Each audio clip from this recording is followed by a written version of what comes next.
This tale belongs to the time when, after a fierce war lasting 10,000 years, Lord Vishnu was utterly exhausted. Seeking peace and rest, he stopped at a flat and auspicious place. There he placed his mighty bow Pinaka upon the ground, strung it tightly, and resting his neck upon its taut string, he fell into a deep divine sleep. Meanwhile, Lord Brahma, Indra, and the other gods were preparing for an important sacrifice. But the presiding deity of the ritual, Lord Vishnu, was missing. Searching for him, the gods reached Vaikuntha and finally found him lying asleep at that very spot. But what could they do? He was in a deep slumber. To disturb his rest would be a sin.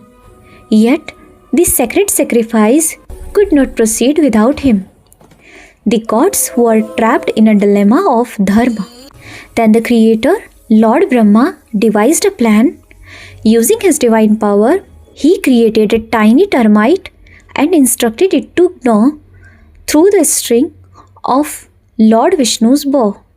The termite hesitated at first, aware of the sin of such an act, but when Brahma promised it a share of the offerings that fall from every sacrifice, it reluctantly agreed. The little termite crawled up to the bow and began to nibble at the taut string thread by thread, until finally the last fiber snapped. And then an ear-splitting, cataclysmic sound shook the heavens.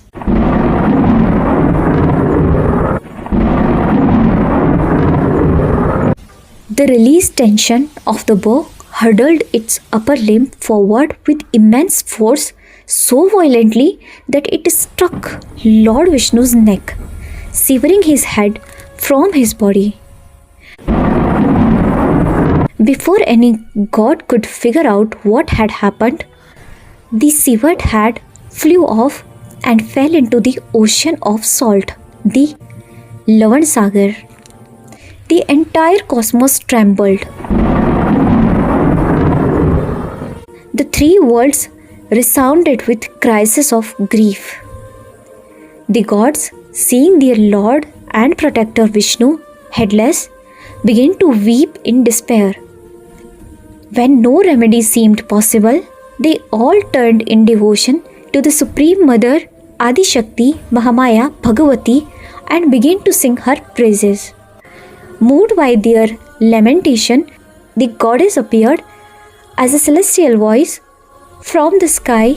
She said gently, "O gods, do not grieve. What has happened is not without reason. There are two great causes behind it. The first is the curse of my own manifestation, Goddess Lakshmi. Once Lord Vishnu laughed playfully at her, and Lakshmi, taking it as an insult, cursed him in anger that he would one day lose his head. The second and the most important reason is the existence of a demon named Hayagriva. Through immense penance, he obtained a boon from me that he could die only at the hands of one whose head is that of a horse. That wicked being now torments the three worlds, and the time for his destruction has come." Hearing this, hope returned to the hearts of the gods. The goddess instructed them, "Command the divine craftsman Vishwakarma at once. Let him bring the head of a horse and attach it to the Lord Vishnu's body." The command was obeyed immediately. Vishwakarma, with his celestial skill, fixed the horse's head onto Vishnu's body. By the grace of Goddess, Lord Vishnu came alive again in a new, radiant divine form, Hayagriva. In this incarnation, Lord Vishnu confronted the arrogant demon Hayagriva in battle. After a fierce and mighty war, he slew the demon and freed the three worlds from his tyranny.